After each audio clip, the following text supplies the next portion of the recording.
दोस्तों, बहुत समय पहले की बात है। किसी गांव में एक परिवार था। उस परिवार में 7 भाई अपनी एक बहन के साथ रहते थे। उनके माता पिता नहीं थे। यह उस समय की बात है जब जंगली जानवर का शिकार करते थे और औरतों का काम घर परिवार और बच्चों को संभालना होता था।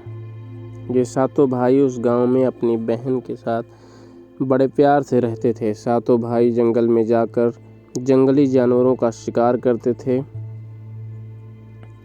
और शिकार करके घर लाते थे। तो बहन उन जानवरों को काटकर उनके मांस को पकाती थी और सभी आपस में बड़े प्यार से भोजन करते थे।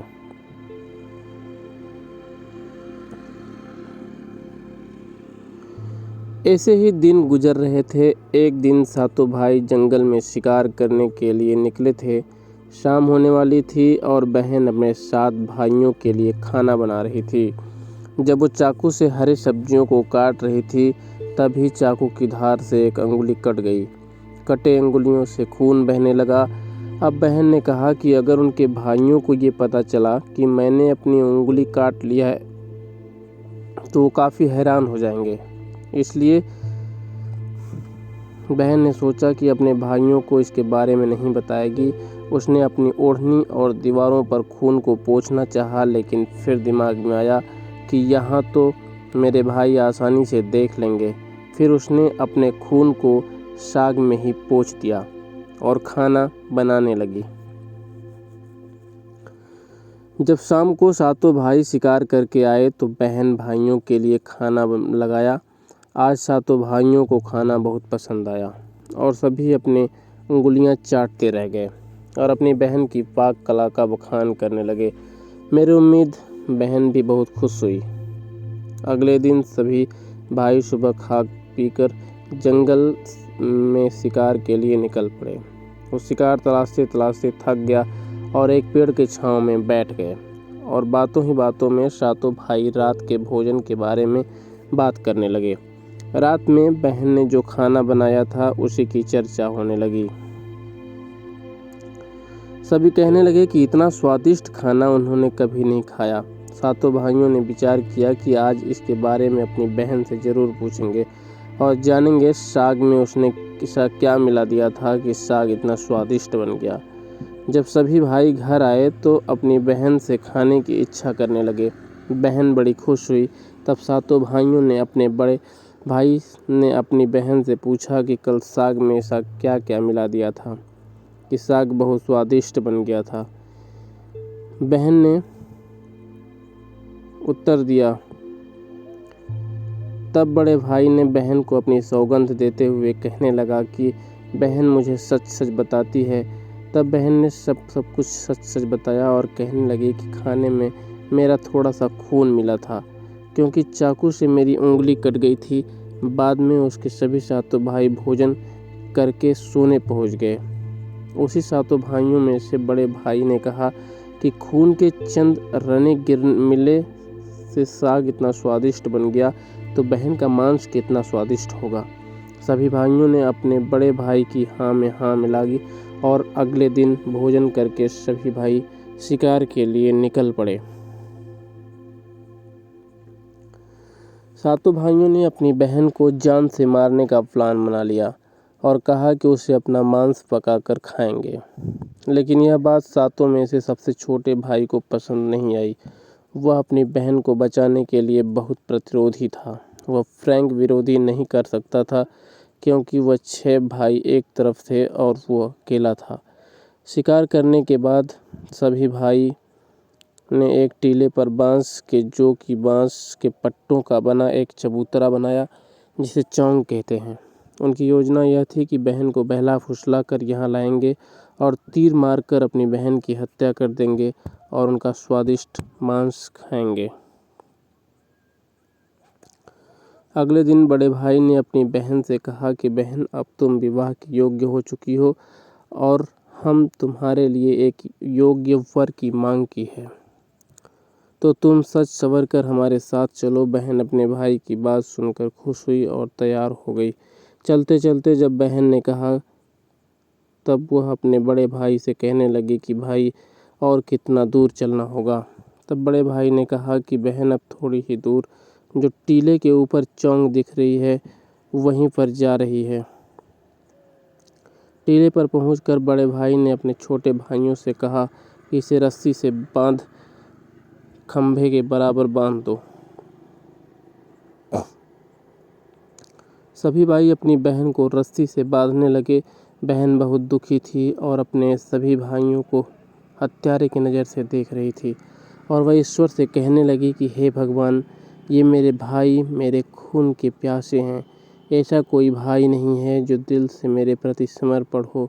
ये सुनकर सबसे छोटे भाई का मन द्रवित हो गया, लेकिन वो अकेले कर भी क्या सकता था। वह मजबूर था क्योंकि 6 भाई बहन को मारने के पक्ष में थे। बहन को डांटकर बाद में बड़े भाई ने अपने सभी भाइयों को उसे तीर मारने का आदेश दे दिया। जब बड़ा भाई सबसे पहले धनुष से बाण मारने के लिए चला गया तो बहन अपने बड़े भाई के सामने हाथ जोड़कर करुण स्वर में कहने लगी कि मारो मारो भैया, छाती में लक्ष्य करके आकर्षण, तीर धनुष धनुष जंगल को होगा।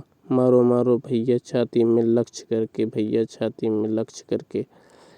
बड़े भाई ने कठोर से बाण चलाया, लेकिन उसका तीर सही निशाने पर नहीं लगा।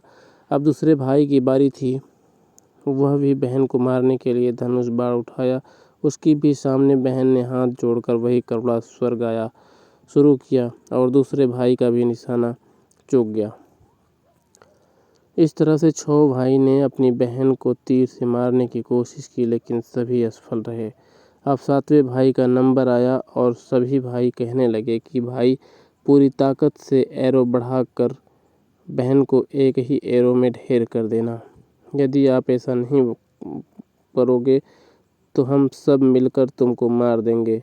बहन ने अपने भाई को खतरा महसूस किया तो अपने भाई की जान बचाने का उसने निश्चय किया और वह ईश्वर से प्रार्थना करने लगी कि हे ईश्वर, मेरे भाई का तीर मेरे छाती बेधने में सफल हो जाए।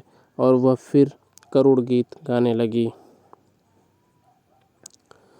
कि मारो मारो भैया, छाती में लक्ष्य करके, छाती में लक्ष्य करके, तेरा एरो मेरी छाती जाए। मारो मारो भैया, छाती में लक्ष्य करके, मारो। छोटे भाई ने तीर चलाया और उसकी तीर बहन के मर्म पर जा लगी कि वह दर्द से तड़प उठी। कुछ देर छटपटाने के बाद उसके शरीर से प्राण निकल गए। बहन ने मरने के बाद सभी 6 भाई बहुत खुश हुए, लेकिन 7वां भाई बिल्कुल खुश नहीं था। सभी भाइयों ने मिलकर बहन के शव को चौंक से नीचे चटाई। उसके बाद 6 भाइयों ने बहन के शरीर की बोटी बोटी काटकर बड़े भाई ने अपने सबसे छोटे भाई को जंगल में लकड़ी और पानी लाने का आदेश दे दिया। छोटे भाई लकड़ी को पानी के साथ साथ कुछ मछली और केकड़ा भी लेकर आया था। अंदर ही अंदर वह बड़ा दुखी था। उसकी सभी बहनों का मांस बड़े चाव से तैयार किया जा रहा था। वह अपनी बहन का मांस नहीं खा पाएगा। यदि उसने ऐसा किया तो उसके सभी भाई उसके साथ मिलकर गालियां देंगे। उसने मांस तैयार करते समय चुपके से छिपा लिया और मांस आग में डाल दिया और अपना भोजन का जुगाड़ कर लिया। चावल और मांस को जमीन पर केले के पत्ते बिछाकर तैयार किया गया। छोटे भाई ने बैठने से पहले अपने स्थान पर एक छोटा सा गड्ढा खोद लिया था।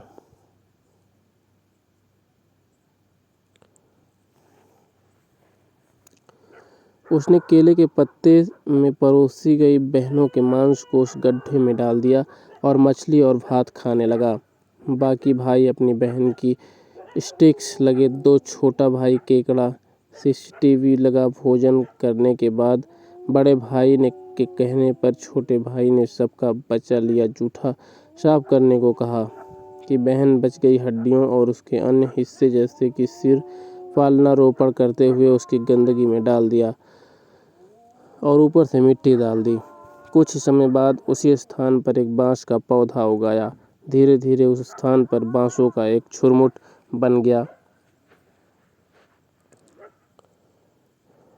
जो कि छांव का एक साधन बन गया था। एक बार उसी स्थान पर एक संत आए और उसी बांस के झुरमुट में छुपकर मल त्याग किया।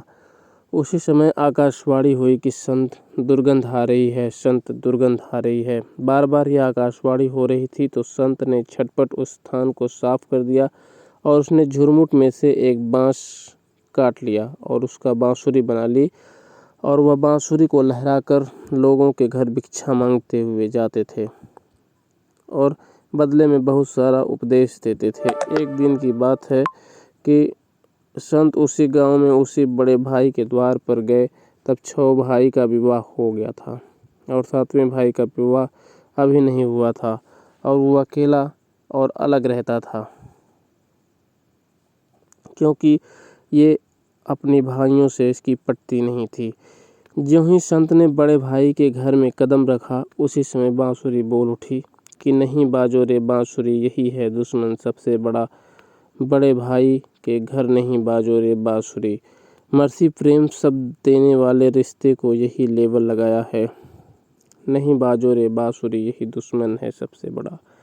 बड़े भाई के घर नहीं बाजो रे बांसुरी। योगी के बांसुरी से बार बार यही आवाज़ निकल रही थी।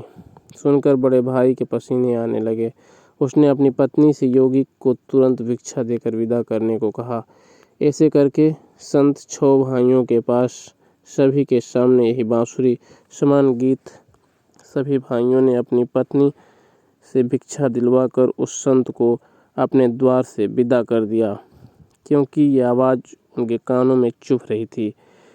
जैसे ही संत ने छोटे भाई के द्वार पर, जो अकेला रहता था और अलग हो गया था, जैसे ही संत 7वें भाई के द्वार पर पधारे, वैसे ही बांसुरी बोली, बाजो रे बाजो बांसुरी, मेरे सबसे छोटे भाई के घर मन की बात मन छुपा कर युग युग में रखा है। अंतर में जो बाजो बांसुरी, घर यही मेरे सबसे छोटे प्यारे भाई के। योगी की बांसुरी से यह प्रसंग संगीत सुनकर छोटे भाई ने उस संत का अपने घर में स्वागत किया और संत को बैठने को कहा।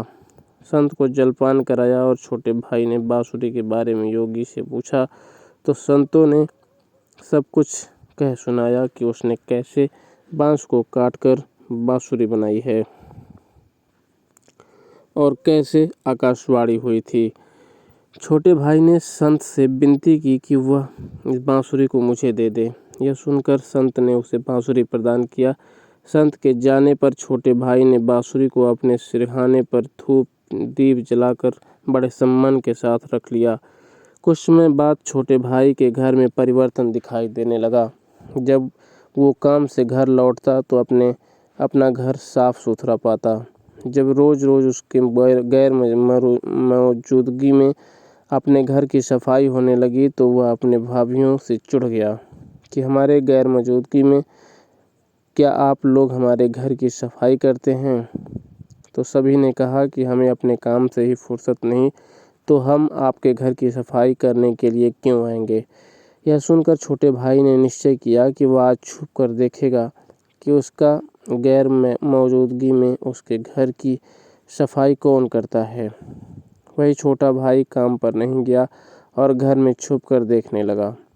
घर सुनसान होने पर जिस स्थान पर वह बांसुरी स्थापित की थी, उसी बांसुरी में से उसकी बहन की शक्ल की एक महिला की छलांग उसके घर का सारा काम करके उसी बांसुरी में समा जाती है।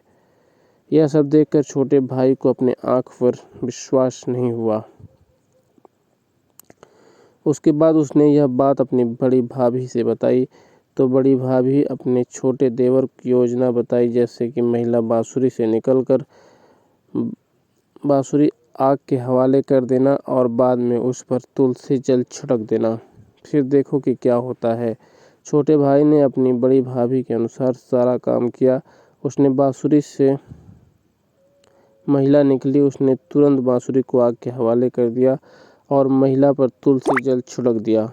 तुलसी जल के स्पर्श से उसने एक लड़की के मानवीय रूप में भाई को देखा तो यह उसकी छोटी प्यारी बहन है। उसने अपनी बहन को गले से लगाया। उसके बाद उसने दोनों भाई बहन बड़े प्रेम से रहने लगे। बहन ने भाई को और भाई ने बहन को अपना लिया और दोनों उसी घर में प्रेम पूर्वक बने रहे।